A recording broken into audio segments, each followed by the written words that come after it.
Monsieur le Président, chers collègues, oui, motion sur les retraites, parce qu'il ne sera pas dit que l'on n'évoquera pas cette réforme ici à cet instant. C'est une réforme qui va bouleverser la vie de millions de Français.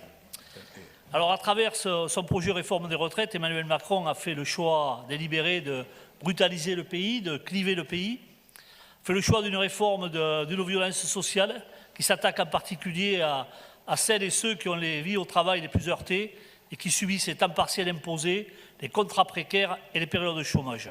Cette réforme elle va frapper durement celles et ceux qui ont commencé à travailler tôt, ainsi que les femmes, comme d'ailleurs l'a reconnu le ministre chargé des Relations avec le Parlement, M. Riester. Aujourd'hui, force est de constater que le gouvernement et ceux qui le soutiennent sont minoritaires dans ce pays. Ils sont minoritaires car 80% de Français sont contre cette réforme. Ils sont minoritaires car 93% des salariés sont contre cette réforme. Ils sont minoritaires car l'ensemble des forces syndicales de ce pays est contre cette réforme. Puis ils sont minoritaires parce que tout le monde a compris que la situation catastrophique que l'on nous dépeint ne correspond pas à la réalité. Ils sont minoritaires car tout le monde a compris qu'on ne peut pas être chauffeur de bus, caissière, femme de ménage, éboueur, cariste, maçon, caroleur, et j'en passe à 64 ans. Ça, c'est pas possible. Et c'est parce qu'ils sont minoritaires que la mobilisation contre cette réforme est immense et historique dans notre pays. Des millions de Français dans les rues à Paris. Nous étions 15 à 20 000 dans les rues de Pau et de Bayonne. Alors aujourd'hui, l'histoire n'est pas écrite. Peut-être que le gouvernement passera en force ce texte par le biais du 49.3 ou alors avec l'appui des Républicains. Mais finalement, contre qui ce texte passera en force? Mais contre les femmes de ménage, les caissières, les caristes, les ouvriers du bâtiment et tant d'autres qui ont le corps usé et à qui on veut prendre 2 ans de leur vie. C'est contre ces femmes et ces hommes finalement que le gouvernement et ses soutiens passeront en force. Fort avec les faibles, faibles avec les forts, quel courage, quelle audace. Alors, chers collègues, l'esprit de responsabilité commande l'abandon de cette réforme, et c'est le sens de cette motion. Alors, le vote de cette motion ne fera pas de vous un membre de la NUPES, voire un insoumis. Le vote de cette motion fera seulement de vous un simple opposant à la réforme de la retraite à 64 ans, voulue par le président Macron. Je vous remercie. Merci, Monsieur le Président. Monsieur le Président, mes chers collègues, on parle souvent de richesse.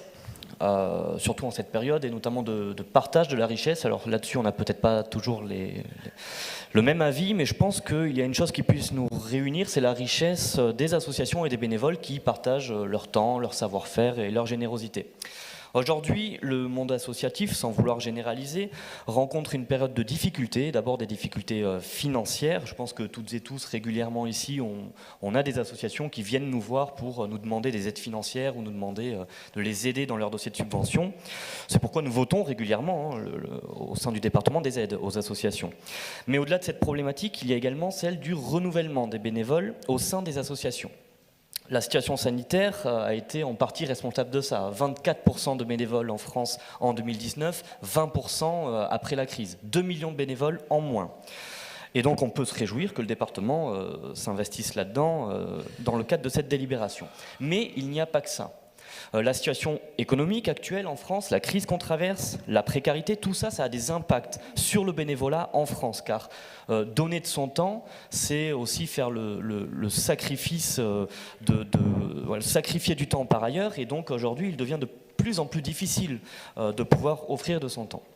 Un constat, le bénévole, là, repose en grande partie sur nos seniors dans les associations, et d'ailleurs les seniors occupent souvent des places de responsabilité. Et ce qui se profile pour demain ne va pas forcément dans le sens attendu, parce que demain, les seniors auront encore moins de temps à accorder à un engagement citoyen. Parce que demain, un quinquagénaire, un sexagénaire au chômage sera chômeur encore plus longtemps. Parce que demain, on connaîtra une mise à mal de l'intergénérationnel avec d'un côté des jeunes privés d'un accès à l'emploi et de l'autre des personnes en fin de carrière qui devront travailler encore plus longtemps. Et finalement, parce que demain, dans une telle société, sincèrement, qui pourra trouver le temps de dégager de la disponibilité pour un engagement? Alors concrètement, ce ne sera pas mes parents, mon père carrossier, ma mère aide à domicile, qui seront obligés de travailler jusqu'à l'épuisement. Ce ne sera pas cette mère de famille qui devra cumuler les petits boulots pour joindre les deux bouts, et ce ne sera pas ce jeune étudiant qui pense davantage à sa précarité qu'à autre chose. Il se joue aujourd'hui quelque chose d'essentiel. L'actualité, elle en est témoin. quelque chose de fondamental qui risque d'impacter nos politiques départementales. Vous parliez ce matin, Monsieur le Président, je vous cite dans votre discours introductif, de retrouver l'estime de soi dans une activité citoyenne. Là-dessus, on est bien d'accord. C'est effectivement l'enjeu. Mais vous ajoutiez aussi qu'il existe la question de la valeur du travail, question au cœur de notre administration, et d'ailleurs au cœur de notre société. Ce matin, Madame Trundaï, vous parliez de la valeur du travail. En janvier, Monsieur Pédéonta parlait de la valeur du travail en citant François Ruffin, Fabien Roussel. Bon, c'est très bien, ça veut dire que vous lisez des personnalités de gauche et c'est très, très encourageant. Mais il faut aussi comprendre ce qu'ils veulent dire derrière tout ça. Parce qu'il y a deux visions de la valeur du travail. Il y a la valeur du travail qui est synonyme d'épuisement, travailler toujours plus. Et l'autre valeur du travail, j'y suis aussi attaché, hein, mais qui est synonyme d'épanouissement, d'émancipation. Et c'est pas du tout la même chose. Donc je vous invite à relire un petit peu ce que disent François Ruffin et Fabien Roussel. Et je crois que cette vision que vous défendez de la valeur du travail ne va pas dans le sens de l'histoire et ne va pas dans le sens de nos associations et de leurs besoins.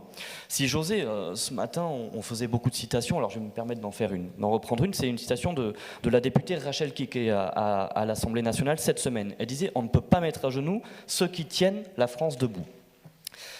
Face à cet enjeu, et pour pas qu'on nous traite ou qu'on nous retraite de pessimistes, je terminerai par une note optimiste, par un point positif.